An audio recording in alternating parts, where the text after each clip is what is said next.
prepare yourself.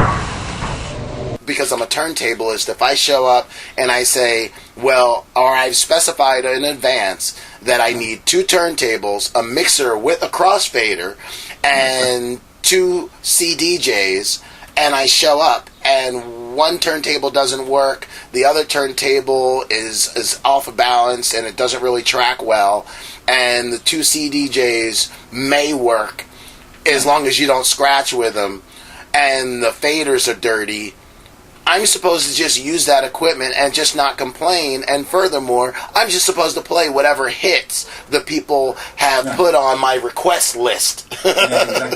Exactly. So you just put on like some 1 CD compilation, right? I mean, and that's actually what these people do, right? I mean, David Guetta and all these people, and it's like, you know, okay, a person like you described, It's about moving the crowd in a way, of course, you know, like that's.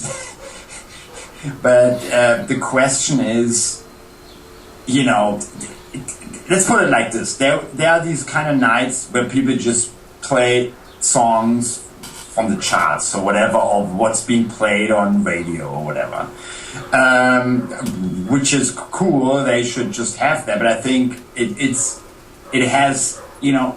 This stuff is now really attacking or threatening the real creative scene from DJs, you know, because it's just, with the economy, the way things aren't so good, it's like for a lot of people, it's like, oh, no, why don't we just try to stick to the safe model, which I don't think is a safe model. You know, I think in the long run, if you're going conformist, you don't have a special club or a special night, so that means you're just one of all these like hundreds other things that go on in the city or in the country or whatever, you know. So I think, and that's, you know, I mean, look, if you look at Jamaican sound systems in the late 60s or early 70s, you know, like I think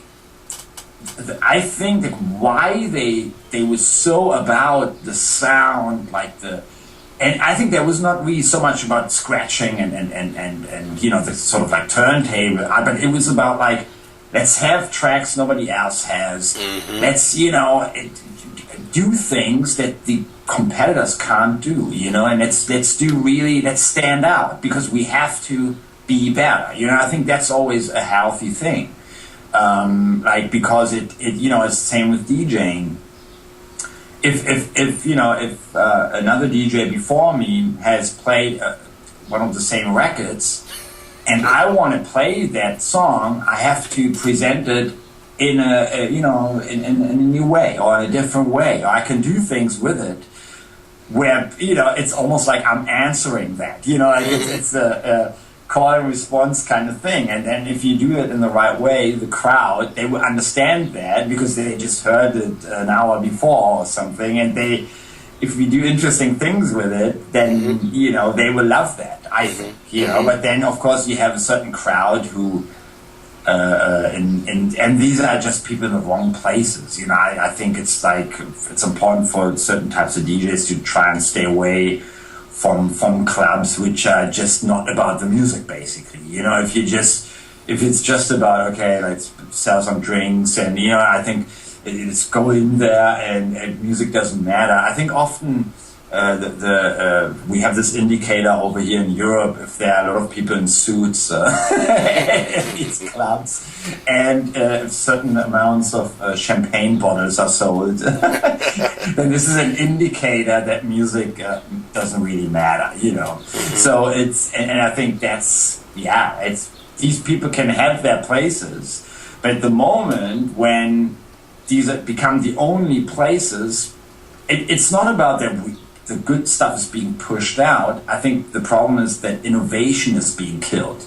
You know, and that's, if these people would innovate, fine. Yeah, but it's just, they just stick to what the major industry is kind of feeding them. So it's dead. It's my definition of death. You know, it's sometimes, for example, it's funny. We were in playing a city in Italy, not one of the major cities. It was like a smaller one on a tour, like it was integrated in the tour schedule. And afterwards, we went to some like club night that was open there, you know, and it was exactly that kind of thing. And it was so boring, but you know, we were talking with some friends and hanging out there, and we had this conversation, and we're like, this is so sad. Everybody in this place knows they are not like in Rome or in these big capital cities, but they, instead of going, look, actually we want to have a club for ourselves, we want to define ourselves, we are different, they are ending up always trying to I want to be in actually another place, but I can't be there. So it had this sad vibe about it, you know, where you like, you know, why do you even stick to that? You should be totally independent. You should play what you actually want to hear. I mean, it's a smaller city, so it shouldn't be that difficult to have a local scene going, you know. And sometimes, but you would come sometimes to these places where they have that, and people have the greatest time, and they can show you also a club where they go, oh, you would never have this in Berlin, you know, and you can see like the way they speak to you about it. They are really proud that we are different, you know. There's a really great club outside of Paris in a small city called Limoges. It's called John Lennon. And they are really proud that they are better than any club in Paris, you know, because they often get bands now that wouldn't even play Paris. They would go an hour or like 1.5 hours outside of Paris to that place because they know the show is just going to be better. There are people really there for the music, and the sort of people who love the music would just make that drive. So all the hipster idiots wouldn't turn up and would turn into a boring show. And this is just a good example how you can drive away, like, or you could, an audience and bring them into your club in a what looks more in the beginning like a hopeless situation, because if you would in theory look at a club outside of Paris and then a club inside of Paris, I think any business person would go, yeah, well, that's an easy thing, you know. They will just go bust because everybody wants to go to the club in Paris, you know. So I think it's just an example, you know, because we see these examples very often, and when they work, I'm always happy because it's you can see a lot of good things coming from there. Often new bands, you know, who would start out there, and you go, oh, really? You've really played your first show in this kind of place? That's amazing, you know. So, and it's important that we make sure that this is not going away. I'm not saying it shouldn't change in terms of music, but the structure has to be in place for new ideas to come up, because it won't happen just because somebody uploads it online. You know what I mean? You need a place for people to come. That's I'm absolutely convinced about this. Yeah, well, I know that you're on a tight time schedule, but I certainly wanted to make sure that, that we thanked you for all your energy. You know, it's important that there are people who are actually still at a high level that can, or that are highly recognized. Let me word it like that.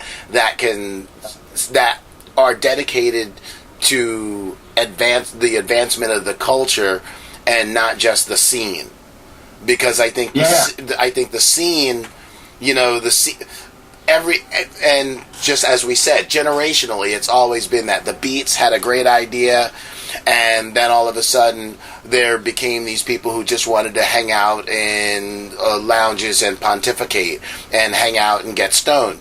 And then like the hippies had a great idea, and then there was people who were just like, okay, well, I'm just down with free love and drugs. And then, you know, the punks had a great idea, and then we were overtaken by people who were just like angrier than thou for no reason, and then wanted to just hit people. So that's where combat dancing took over for slam dancing. And, and the industrial scene was, to me, that next progression. And then, I think because the first generation of industrialists actually came out of the no wave, new wave punk rock community, and then the really second and third generations of industrial music came out of the alternative world. I think there was a kind of it was kind of a perfect storm, because you had that at the same exact time that all the indies were being bought by the major labels.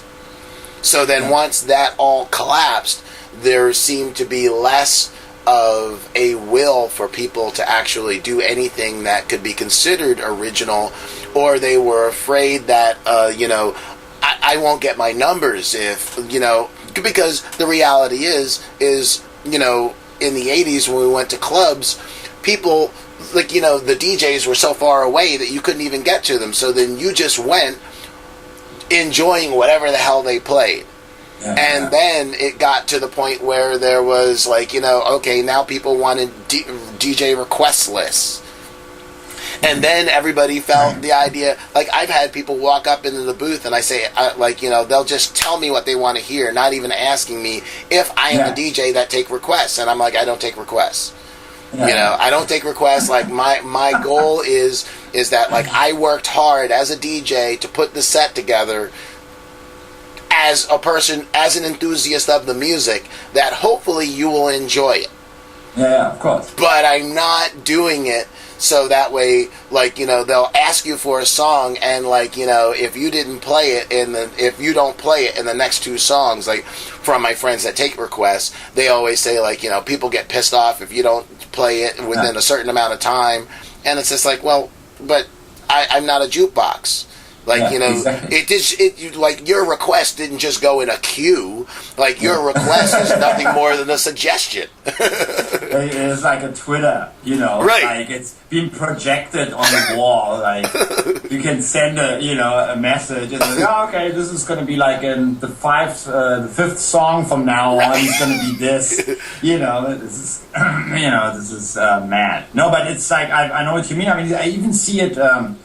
With the DJ stuff I do, that, for example, a real fan would go, oh man, can you play this particular ATR song or something? And they do it in a really nice way or something, and I would go, and sometimes it actually makes sense to put it in the set, and I was like, that's actually a good idea, I could totally go this way. And, it's almost like it kind of,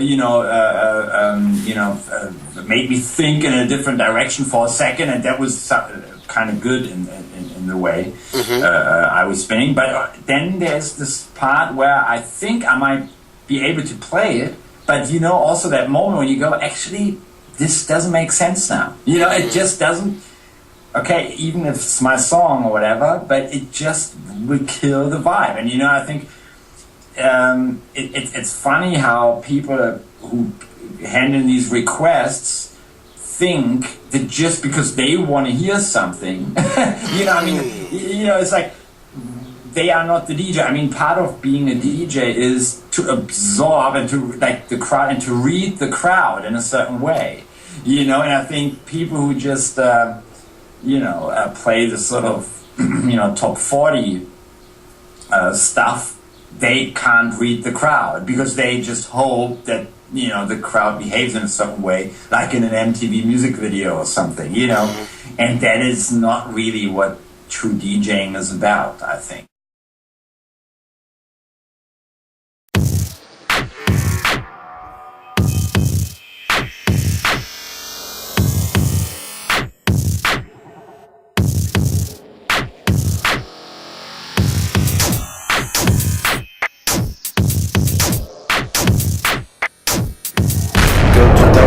www.s6k.com/impact to join our revolution.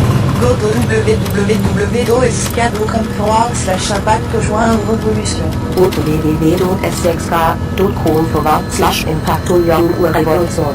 Go to www.s6k.com/impact to join our revolution.